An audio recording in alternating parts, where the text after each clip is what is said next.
When it comes to quality sleep, Ashley has you covered with top mattress brands at winning prices and with special financing options available. You can snooze now and pay later. Plus, your mattress purchase helps give the gift of better sleep to children in need and U.S. Special Operations Forces. Visit your local Ashley store or shop online today and make every snooze count. Financing is subject to credit approval. See store or ashley.com for details.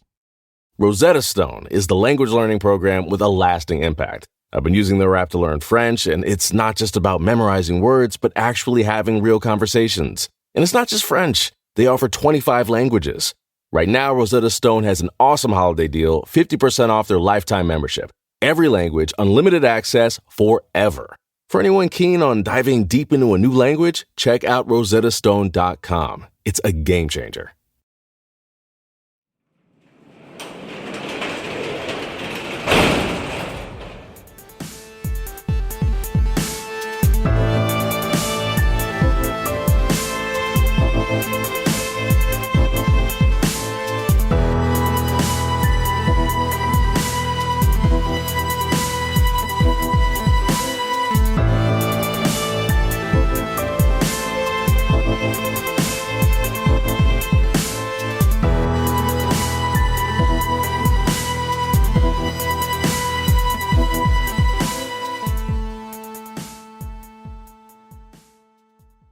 Welcome to True Crime Garage. Wherever you are, whatever you are doing, thank you for listening. I'm your host, Nick, and hosting with me, as always, a man who cannot be described as super fly. That is because he is super duper fly. He is the captain. That's right, against my window. I can't stand rain. It's good to be seen, and it's good to see you.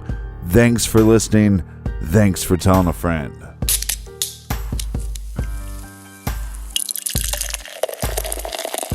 Today we are drinking Hopsecutioner by the Terrapin Beer Company. This is a killer IPA that earns its name by using 6 different types of hops while still remaining an aggressive, well-balanced beer. And today we're all hopped up thanks to our garage friends. First up, how about a cheers to Robin in Rupert, Idaho? And a big shout out to Why Don't You Come On Over, Valerie in Dallas, Texas. I'm the same boy I used to be. There, Captain. Next up, we have a shout out to Hoda and little Layla in London. Layla. And a nice jib goes out to Jennifer in Sylvania, Ohio. And here we go, Captain. We got a cheers to Casper in San Antonio, Texas. And last but certainly not least, we have Katie from Alton, New Hampshire. Thank you to everybody for helping us fill up the fridge for this week's shows. If you want to help us out with next week's show, go to truecrimegarage.com and click on the donate button. While you're there, sign up on that mailing list. The captain was nice enough to offer up some discounts to our store from time to time. You don't want to miss out on that. Yeah, randomly I'll just go, hey, 10% off today if you're on the mailing list.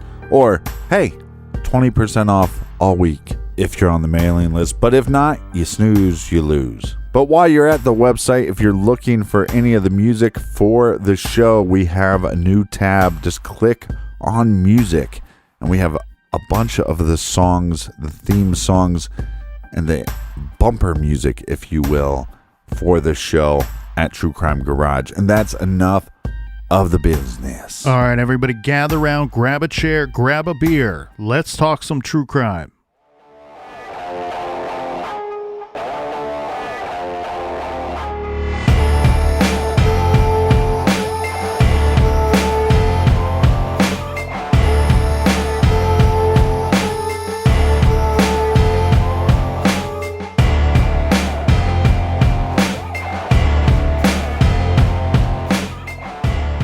All right, where we left off here, Captain, we have Paul John Knowles. Some have called him the Casanova killer, who is on the run from police.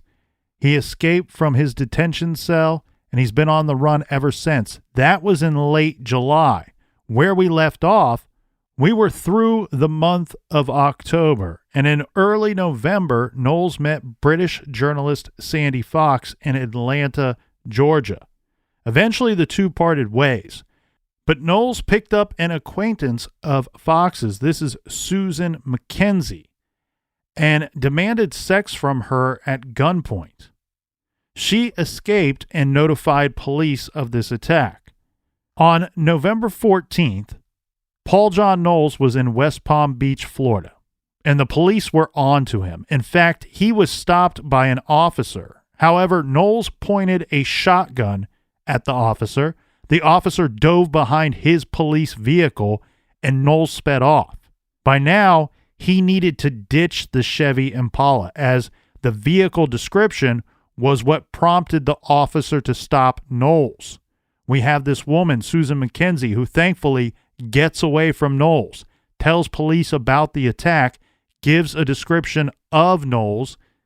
She very likely even knew his name at that time, but more importantly, gives police the vehicle description. Possibly knows his name, or possibly one of his aliases. He went by Lester Darrell Gates or Darrell Golden.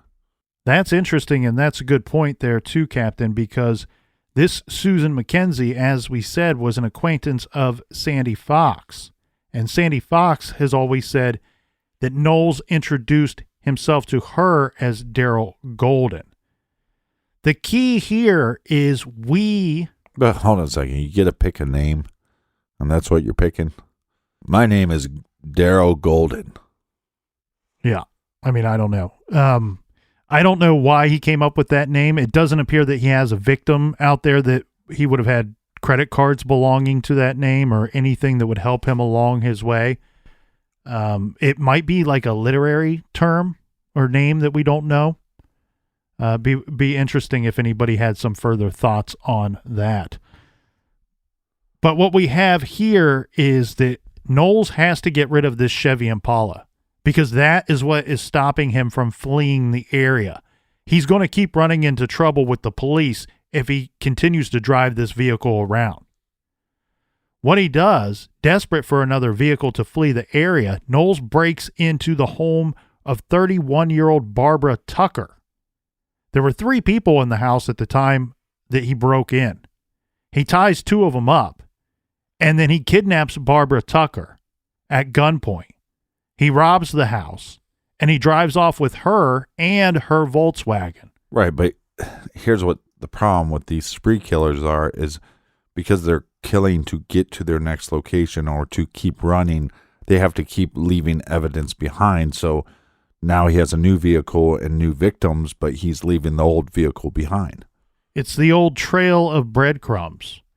What happens here, Captain, is one of the people tied up that he left at the home eventually is able to free themselves. They call in this abduction, right? This man broke into the home, tied us up, took one of us, Barbara Tucker, 31-year-old Barbara Tucker, took her vehicle. Mm-hmm. Police show up on the scene. They're trying to figure everything out.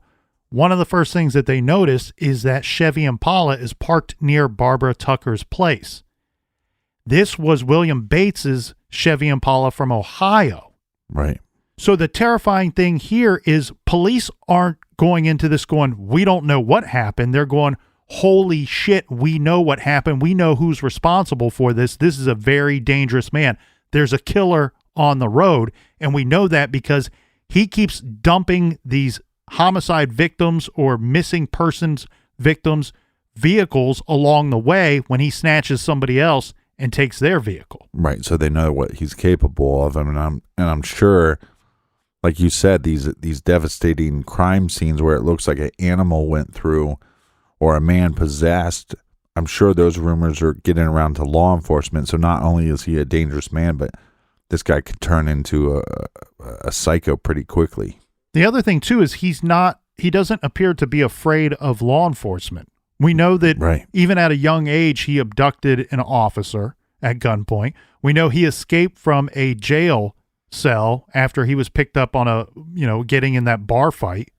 And then we have the situation where he is pulled over. The officer doesn't really know who he's dealing with, but before he can figure it out, Knowles pulls a shotgun on him. And the officer was so terrified, had to jump behind their vehicle. So this guy is not only dangerous to the public, but he's dangerous to the men and women who are trying to apprehend him. Yeah, and sometimes when you see images of these individuals, you can tell they look dangerous. In the case of somebody like Ted Bundy, not so much. And in the case, here, PJ Knowles, the Casanova killer, I wouldn't look at his picture and think this guy is a raging psychopath. I would go, this guy looks laid back, almost Hollywood-like. Well, now with a new hostage in a new vehicle, he drives to a hotel in Fort Pierce, Florida, and rented a room for 2 nights at the Skyway Motel under the names Mr. and Mrs. James Smith. The next night, Knowles saw Barbara Tucker's picture on the news, the woman he took hostage. Right. He sees her picture on the 11 o'clock news with details about the kidnapping. This prompts Knowles to tie up Tucker and then flee the area. Lucky for her, because we know he's left a trail of blood behind him. Who knows what would have happened had he not been forced to leave and get out of there quickly. Or like his one victim where he tied up but didn't, I guess, intentionally murder, but ended up dying from being tied up and gagged. It wasn't until the next morning that Tucker was able to free herself. This was around 7 a.m., and she called the police. 1 hour later, okay, we're on November 16th right now. So 1 hour after Barbara Tucker calls police at 7 a.m. from that motel, Highway Patrolman Charles Campbell stopped the stolen Volkswagen and pulled it over. The burly trooper unstrapped his gun but did not take it out of the holster. As the trooper approached the car, Knowles aimed a shotgun at him, telling him to freeze. Knowles took the trooper's weapon and put the officer in the patrol car. Knowles jumped in the driver's seat and drove off with the officer, now his new hostage. Knowles knew because he was on the run and because of the abduction of Barbara Tucker, the traffic stop would have been called in, and soon they would find the abandoned Volkswagen and no Officer Campbell. Right? So Officer Campbell pulls this guy over, called it in. He knows it's only a matter of time before backup and everybody else is on their way. Well, but what we know and what law enforcement doesn't know is that this guy is totally fine with going down in a blaze of glory. Yeah, well, the other difficult thing, too, difficult for Knowles, is he can't really drive around in this patrol car and go unnoticed. Why not? As long as he doesn't turn on the sirens, he should be good. Well, he's going to do the exact opposite of that. He's going to turn on the sirens. Yeah, he flips on the car's lights and the siren, and he makes a traffic stop of his own. Oh. He pulled over a blue Torino. Driving the vehicle was 29-year-old businessman James Meyer. Knowles handcuffed Officer Campbell and Meyer together in the back seat of the Torino and drives off in this new vehicle now. This time leaving the patrol car abandoned on the side of the road. One thing that's terrifying about this situation is that there were several eyewitnesses. He just did this in broad daylight in front of a whole bunch of other cars. Yeah, it's like, again, it's that transformation into complete, utter psycho. It's the downward spiral. And what happens here, I mean, think about this. If you're just a motorist on the road, you notice when a police vehicle or state trooper pulls somebody over, it goes noticed because your first thought is, there's the lights. Oh, I hope they're not pulling me over. Right. Oh, good. It's that guy. Right. And then all of a sudden you're paying attention and what's going on? You see a plainclothes man with long red hair get out. He takes the driver of that Torino hostage, and who does he handcuff him to? A state trooper, a uniformed officer, places them in the back of the civilian car and then drives off. Well, 2 more hostages. Yeah, this time leaving the patrol car abandoned on the side of the road.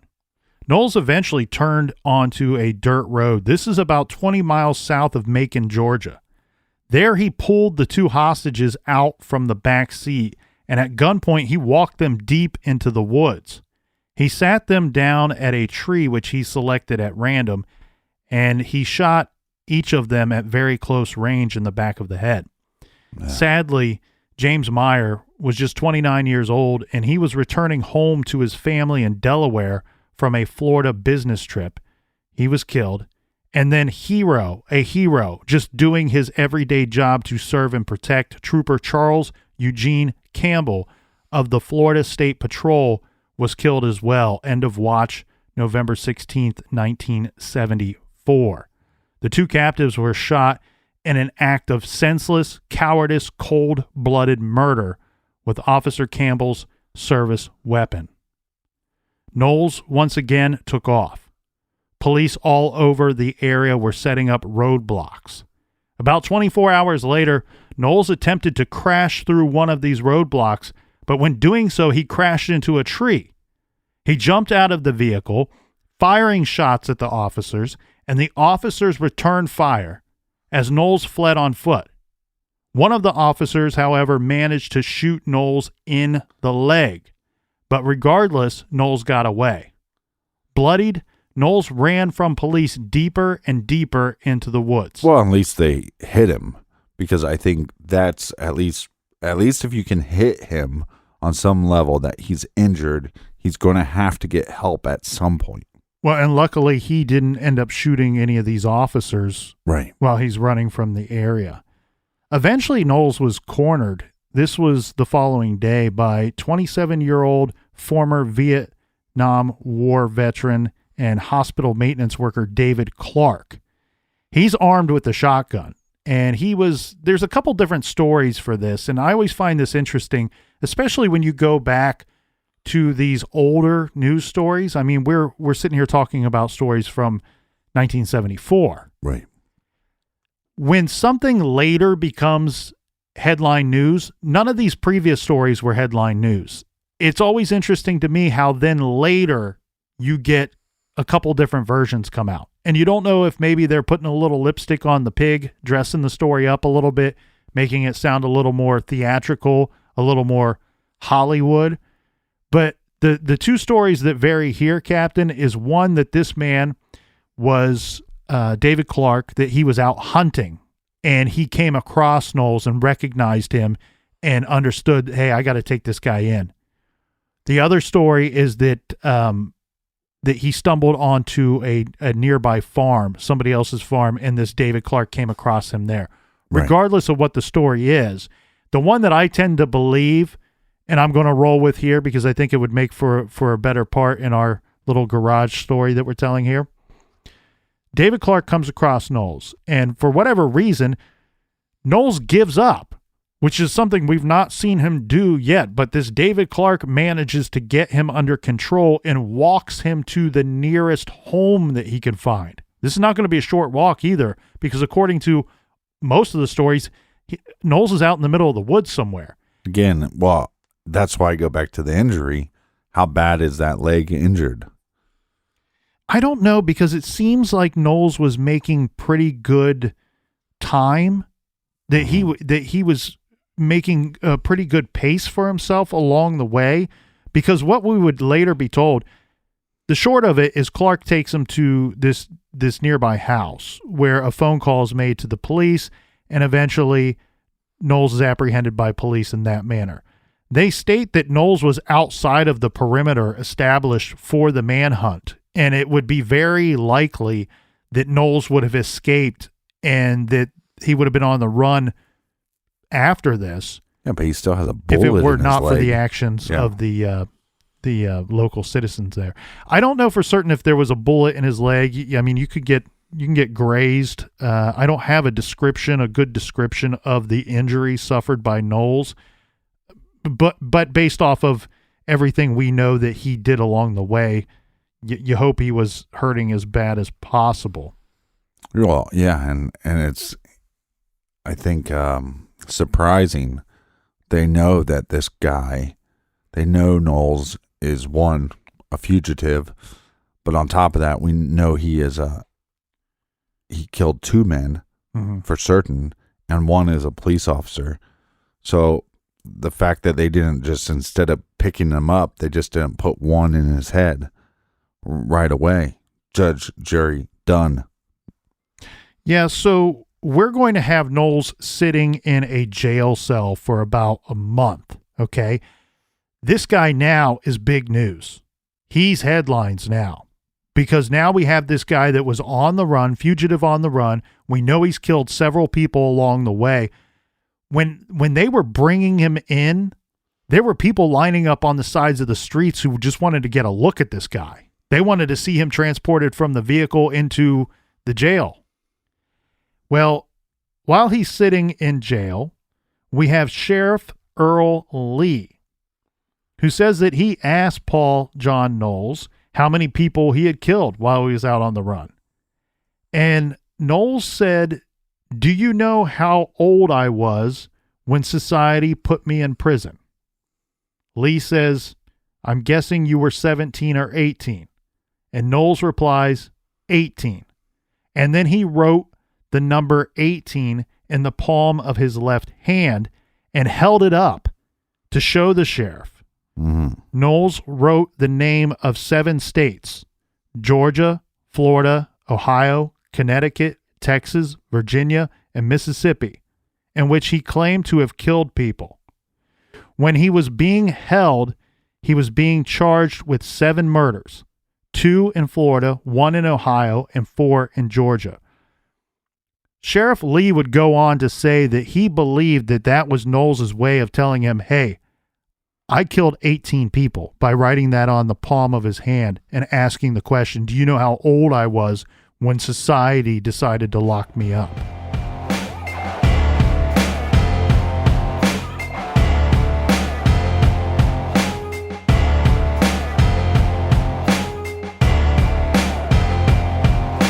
All right, if you guys are looking for all the old episodes, like episode number 1, Mm-hmm. I mean, it's a real shit show, but if you want to listen to that, that's your prerogative. Some people loved it. What about episode 200 or episode 250 or episode 100? I think we got a cake, a birthday cake for the garage for episode 100. Anyway, this is a long way of saying all of those wonderful, some very, very good, a couple of them not so good episodes are available to you for free. For free. For free. You download the very free, the very awesome Stitcher app, and you get hundreds of True Crime Garage episodes. Again, that's free. Costs you nothing. And you can listen to all of them. But if you need more, if that's not enough for you, we do a bonus show called Off the Record, where we do case updates. Sometimes we just get silly. Sometimes we talk about little pieces of case, little details of cases that maybe still bother us, and revisit cases from time to time. And that is called Off the Record, and that is on Stitcher Premium. So check that out. This show is sponsored by BetterHelp. Do you look forward to the holidays? Maybe you struggle with seasonal blues.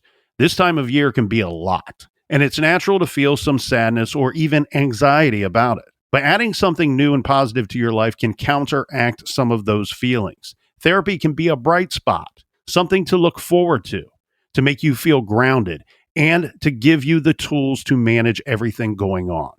If you're thinking of starting therapy, give BetterHelp a try.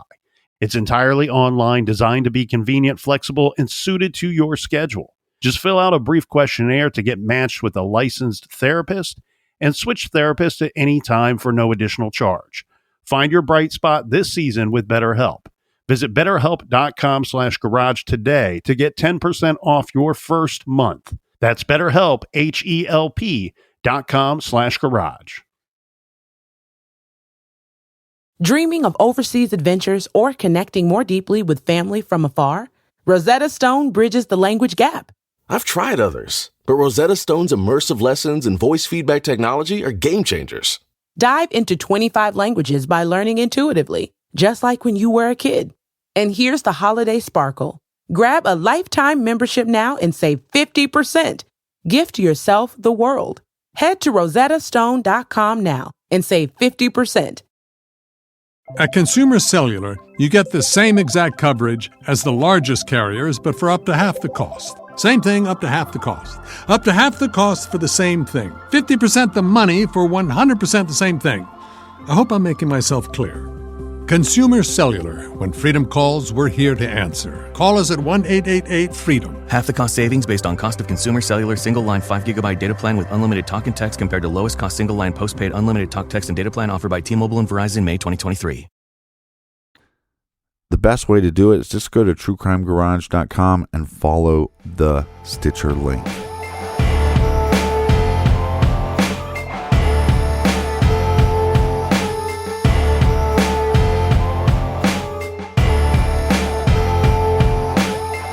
All right, we're back. Cheers, mates. Cheers to you, Captain. On December 18th, 1974, Sheriff Earl Lee and Georgia Bureau of Investigation's agent Ronnie Angel were traveling down Interstate 20 with Paul John Knowles. Knowles is wearing leg irons and handcuffs. He's in the back seat. Sheriff Lee is driving and Agent Angel is sitting shotgun.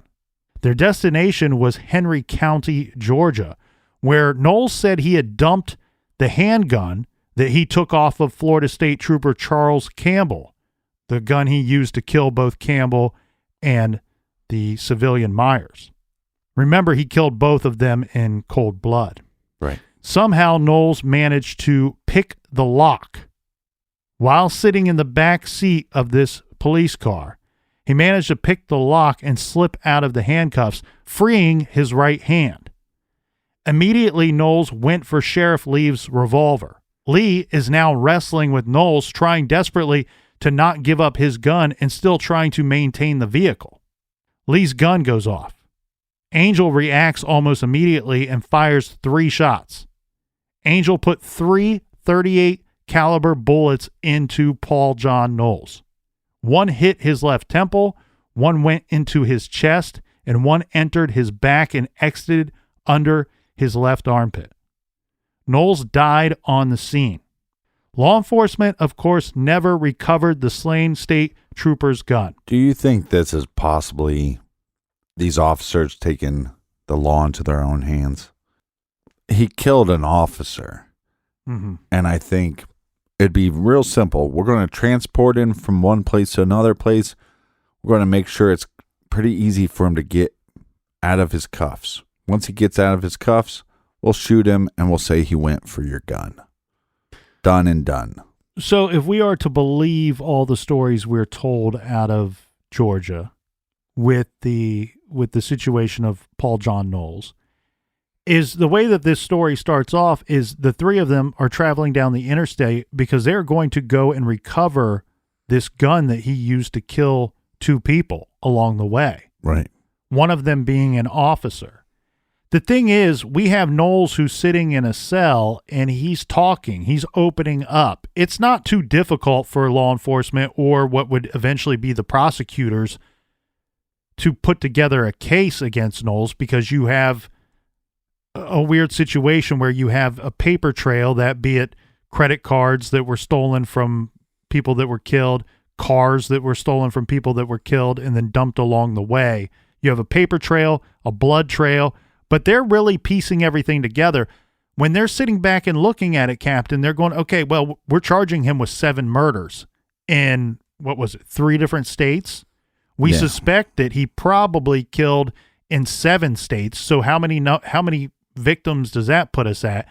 If we can get him to talk about anything, let's find out everything he's willing to tell us. But we also have to verify what is the truth and what is a lie. So if he's willing to take us to this gun, if we go to where he says and we find the gun, that tells us he might be willing to tell us the truth, and he might be able to tell us a lot of truths along the way, and we can figure out everything this guy has done. Well, and the only reason that he would cooperate anyways is to possibly take the death penalty off the table. Yeah, that would be a possibility. The other thing, though, too, is keep in mind, I believe, he never said this directly that I'm aware of or that we have on any type of record anywhere, but I really believe that he idolized people like Bonnie and Clyde and Charles Starkweather and people of that nature, people that gained fame through their killings and through their battles with police and law enforcement. And he wanted some type of notoriety for that, be it fame while he's still alive or notoriety after his death. So he might have been willing to talk anyway in that regard because he wants people to know what he did and he wants credit for it. Well, and also to that point, chances of him knowing where this gun would be in a location that he wasn't familiar with doesn't seem likely, even if he is telling the truth or what he believes to be the truth. Yeah, but his motive could have been as simple as, okay, well, let's go look for this gun. I'm going to talk some trash to these officers. I'm going to eventually either wrestle myself free or cause a big enough of a scene that they're going to have to put me down. Then people can romanticize me more, just like I did Bonnie and Clyde and individuals like that. That's a possibility, and I'll get to my thoughts here in just a second after pointing this out, because we do have Knowles, his two attorneys. There were two attorneys that held a press conference the day after Knowles was shot to death, and they said that Knowles was murdered by law enforcement. They said that they believed that Georgia police intended to kill Paul John Knowles, that it was a setup and an execution, and that Knowles should have been executed in prison after serving time on death row and not in the back of a sheriff's car, bringing up the question, is this in fact a justified killing or a setup for murder? Right. I get it, and that makes for the good, interesting Hollywood version of the story. What I think there's a problem of here is that these officers are human beings, okay? They are not bulletproof. They are not something out of a DC comic or a Marvel superhero. These people are men. They're just like you and I. And the thing is, what you have here is... They're probably a little bit better than we are. In your possession, traveling with you alone on the highway is a man that you know has killed multiple people. He's killed an officer. He's at least more than once abducted an officer at gunpoint. He's flashed guns at law enforcement. He's escaped jail and police many times. What you run the risk here of saying, all right, well, let's set up a situation where we get a very, very dangerous individual, a homicidal maniac. We're going to set up a situation where we make it easy for him to slip out of his handcuff and make a go for one of our guns. No, I don't see anybody hold on, that's doing... not how you set it up. You shoot the son of a bitch, and then you take off one of his cuffs. Well, agreed. But the question that I was asked and that several other people have pondered is, did they set it up in a way that Knowles would have started to escape on his own? That he wouldn't have been able to... He wouldn't be able to resist the opportunity of escaping. If you're going to execute the guy because you want to put him down because of what horrible human being he is and knowing that he killed a fellow officer, you're exactly right. You drive him out in the middle of nowhere, no witnesses, you pump him full of lead, and then you make it look like that he broke free and there was some kind of escape attempt. What I really think happened here is very likely what the story that's been presented. We know he's an accomplished escape artist. Let's say that, right? He has escaped police multiple times. I think what has happened is that went down in that manner, and very quickly these officers are going, this is not a time to decide whether it's right or wrong or what's better for anybody 5 minutes from now. We have to react to this very dangerous man, and the only way to react in the moment is to shoot him. And I think that's what happened here. Well, but I think there's an easy way to get good officers, good people to possibly go along with this hit being, look, he's been locked up before and that never works because he gets out. Mm-hmm. And he's been on the run for so long. He's killed all these people. And by the way, he killed an officer. Mm-hmm. And those two things, okay, we're going to take justice and we're going to take the law into our own hands. We're going to go out there, kill this guy and rid the world of this evil, crazy psychopath. Well, and he is an example of somebody that is not... Look, you can't lock somebody like Knowles up and then think that society is safe just because this man's behind bars. This man is dangerous as long as he is breathing air. I'm not saying, again, I think what they say happened is exactly what happened. I think his past behavior shows that he will make a run for it when he can. I think he attempted to do so. I think he was willing to kill both officers in the process. They reacted to the situation. They put him down. I think more so, rather than wanting the fame or any part of that, I think this was a strategic move by Knowles. Let's get me out of these bars. Let's get me in, just with 2 officers instead of in a jail with a whole bunch of them. That will give me the best chance to escape. Well, yeah, because I think he manipulated the system. Yeah. Yeah, but I think you agree with me. The chances of him knowing where this gun would be. Oh, yeah. I don't think he would have found it. Right. Yeah. So now we have a dead Paul Knowles. And remember, we have those kill tapes, what are referred to as the kill tapes. That's really just the confession that he made, that he gave these tapes to his attorney. Right. What happens here is the law enforcement, through the court system, they confiscate these tapes because they need to use them for investigative purposes. The attorneys wanted to keep them, make some kind of book or something out of them. They wanted to follow through with Knowles' wishes, but law enforcement and the court system's like, look, this is evidence of crimes. We need this. We need to take these and use these for future reference, probably. And where we see this come to be is a cold case from 1974. So we have this little story, Captain. This is a cold case from 1974 with a missing 13-year-old. The few details that I could find says this 13-year-old Emma Jean Sanders lived with her mother and her 4-year-old sister. Emma was babysitting while mom was at work.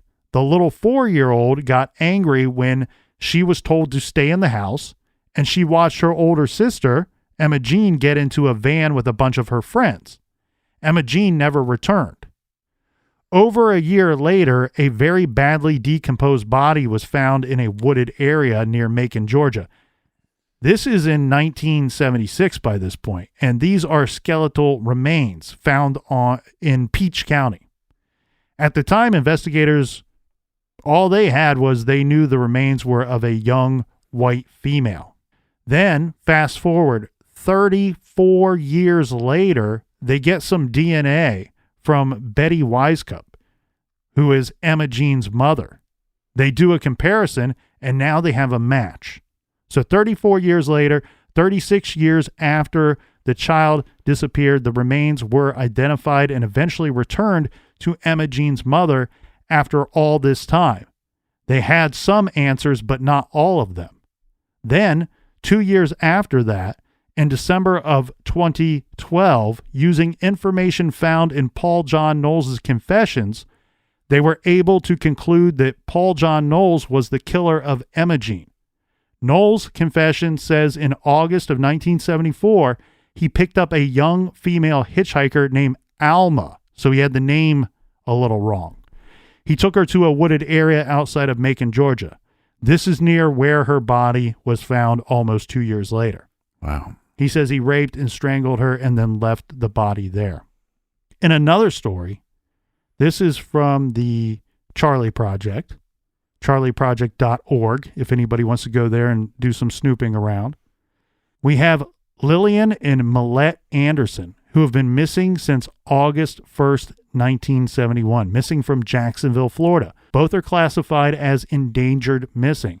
Their ages at the time, Lillian was 11 and Millette was just 7. Their distinguishing characteristics, both are Caucasian female. Lillian goes by her middle name, Annette, and most accounts refer to her by that name. They both have medical conditions. Lillian suffers from a thyroid condition and requires daily medication, and Millette has asthma and a weak heart. The details of the disappearance are as follows. Annette and her sister Millette disappeared from Jacksonville, Florida on August 1st, 1974. Their mother left them home alone at approximately 6 p.m. while she went to care for a sick relative. The girl's father was supposed to return and arrive home from work shortly after, but he got delayed by an hour or so. When he did finally get home, the two girls were nowhere to be found, and the family dog, which usually had the run of the house, was locked up in a bedroom. The girls were never heard from again. That year, several young girls between the ages of 6 and 12 disappeared. There was a handful of them, actually. But because the abductions happened in different parts of the city, authorities don't believe that they are in fact related.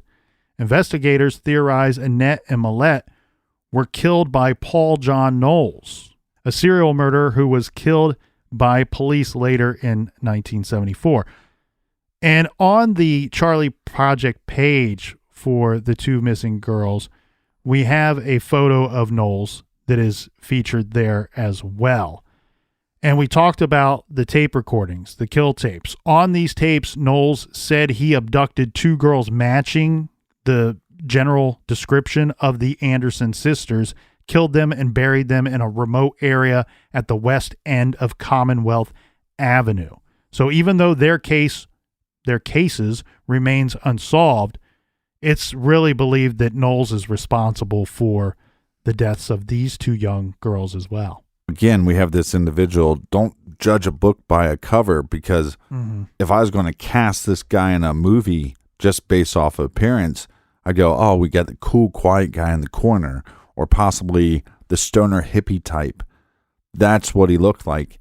This guy is beyond vicious. It's amazing that he's not talked about more often. Well, and I said, hey, go check out those videos, those online YouTube videos of the detective that worked one of the double homicide cases in Georgia. And he said the same thing. He's like, we have all these movies and all these books about Ted Bundy. And you got to keep in mind that area of the country, they're very hyper focused on Ted Bundy because he went down to Florida and killed a bunch of girls. But he says Knowles, in this detective's opinion, he says, was more vicious than Bundy. And he was every bit as dangerous. We're talking about two individuals that are very similar in a lot of ways. Escaping, running, on the run from police, killing while they're on the run. A lot of people, when they're on the run from police, they try to lay low. Not these guys. They're out killing people.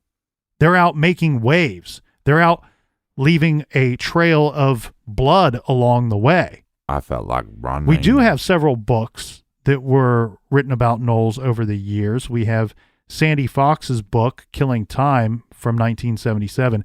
I read that one. That's a very good one. I didn't use it for this week's recommended reading, just simply because it's very hard to get your hands on a copy of it. So it's like, what good is it to recommend something that nobody can go out and read? Right. She did a follow-up book to that called Natural Born Killer, which really, that's kind of what Knowles reminds me of. We talk so much about Bonnie and Clyde, Bonnie Parker and Clyde Burrow during these episodes, but he really reminds me a lot of Mickey and Mallory from the movie Natural Born Killers. And so that other book is called Natural Born Killer, In Love and On the Road with a Serial Killer. That was in 2004. I've not read that one, so I can't put my stamp on that one. And then there's another book called One Is Not Enough by Georgina Lloyd. That came out in 1976. The article that we referenced in the trailer was from a series of articles done by Paul Mescal from the Daily News in New York back in this would have been January 1975. And the series was called something like He Killed So Many People He Lost Count. Seems like a long title. Yeah, well, like I said, it was a series, and they used to run those sometimes in the newspapers. Those were always interesting. So there are things out there. There are reference materials and books written about Knowles over the years. I think that a large part of it is when you compare him and Bundy, it's not that one is more notorious than the other. It's just that you have one who had such a brief short life. And Knowles, who, look, I didn't really spend a whole lot of time, Captain, trying to decipher what happened out on the road that day with those two officers. I do not like vigilante justice at all, but looking at Knowles' track record and how many kids he killed, right, and the brutal homicides we know he committed, and he killed a state trooper along the way, it just didn't feel like a valuable use of my time to determine if I thought that there was any wrongdoing at all, because we know that what led to that day was a whole lot of wrongdoing by one guy, right, all along the way. I will say that the police and the Georgia authorities did feel that they had to kind of back up their story enough, so much so that they did present some evidence to the public, which I will applaud them for that. People can consider it a cover-up or whatever, what have you. We've covered so many cases where we criticize law enforcement for not telling us what they know when they are at a point in time where they could. And so I want to applaud them for doing that when they could here in Georgia. You know, they said, we found a broken paperclip in the backseat of the car that we believed is what he used to pick the lock on the handcuffs. Right. And we found a whole bunch of scratch marks on the handcuffs where it was looking like he was working the cuffs as they were driving along that day. But we have these audio tapes, which I think maybe the big difference between maybe the coverage of Knowles and Bundy is simply down to technology. We have video footage of Bundy, a lot more video footage, and him representing himself in trial, and that being a trial that is seen by people nationwide. It's polarizing. Right. Yeah. And maybe that's why the coverage is more, but this individual is very very vicious. I mean, one of the vicious, because it's the crimes are so different. It's almost like you could put him in any scenario and he can become a murderer.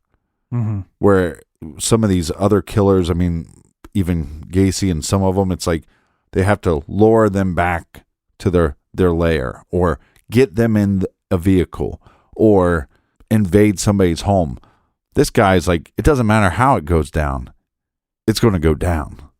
Well, and the terrifying thing for him, you know, he is the definition of the word dangerous, because the terrifying thing about Knowles is, and we kind of mentioned this briefly in episode 1, all these things he did along the way, they were necessary for him to keep running from police and to stay out there and have his freedom.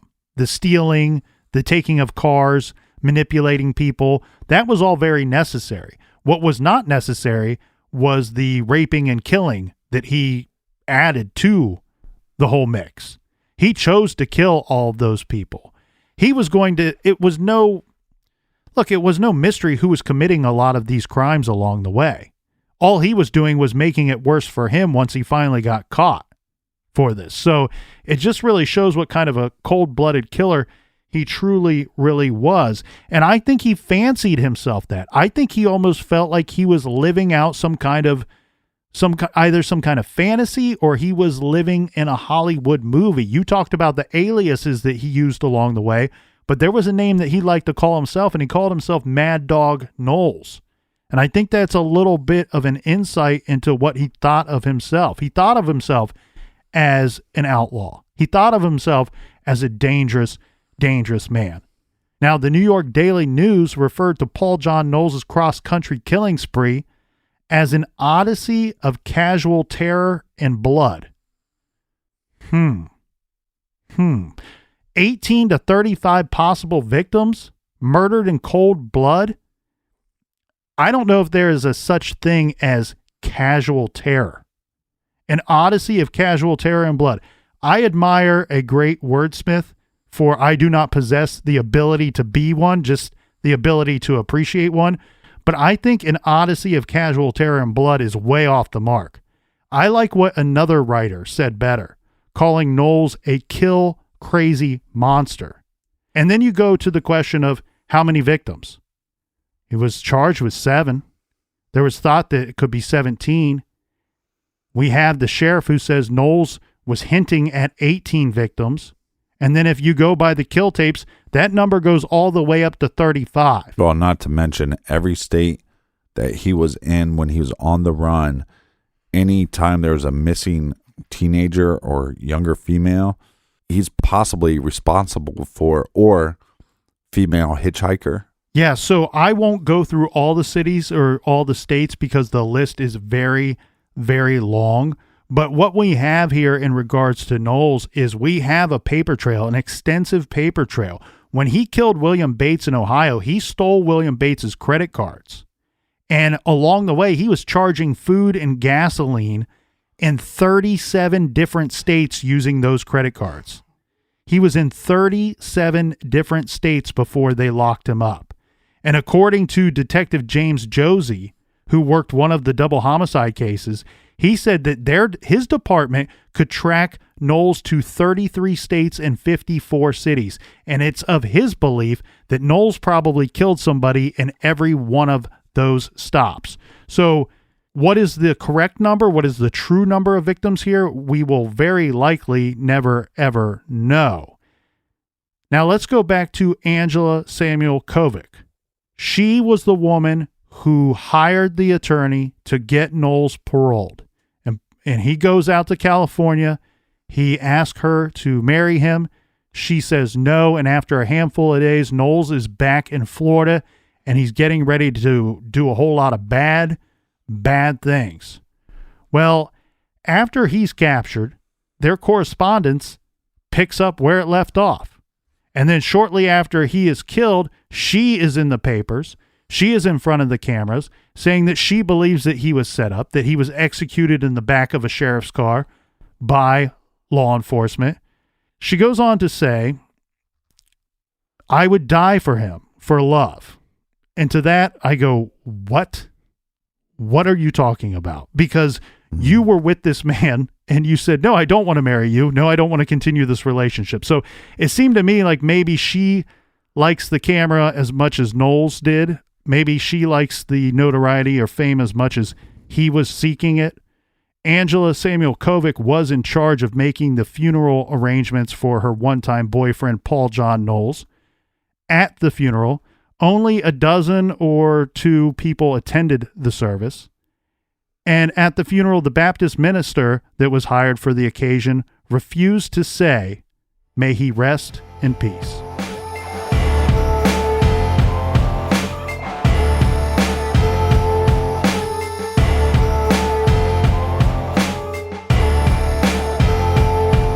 Thank you guys so much for listening and tuning and being a part of the garage. Do we have any recommended reading this week?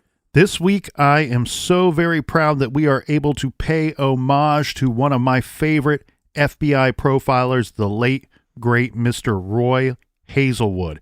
Hazelwood is regarded as the pioneer of profiling sexual predators. He retired in the 90s and co-authored 2 books on the subject, and today we are recommending The Evil That Men Do, FBI profiler Roy Hazelwood's journey into the minds of sexual predators. Check out that great title and others when you go to truecrimegarage.com and click on the recommended page. And it's available on Audible, by the way, there, Captain. And until next week, be good, be kind, and don't litter.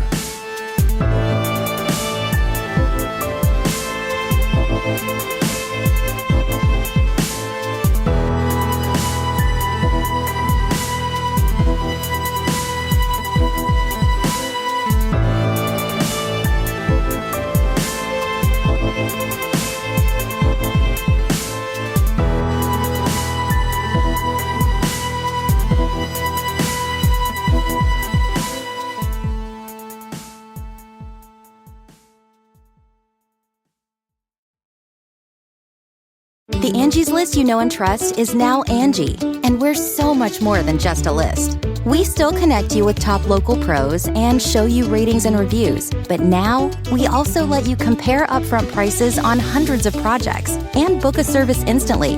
We can even handle the rest of your project from start to finish. So remember, Angie's List is now Angie, and we're here to get your job done right. Get started at Angie.com. That's ANGI, or download the app today.